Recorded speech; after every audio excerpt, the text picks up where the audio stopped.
జాతర మొదలెట్టిండ్రా. కన్న కన్న మొగాలి రాగుల్లో ఉన్నాడంట, గజ్జెగట్టి ఆడాలిరా చిన్న పెద్ద అంతా.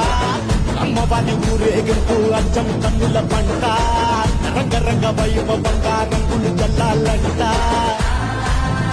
అమ్మ డంగురు డంగురు డంగురుమా, అమ్మ అమ్మోరు డంగురు డంగురుమా, అమ్మ డంగురు డంగురు డంగురుమా, అమ్మ అమ్మోరు డంగురు డంగురుమా. రంగులని కలిసినట్టే ఉంటాయి రాయకుడు, ఎవడి రంగు ఏమిటంటే ఎవడు చెప్పగలడు.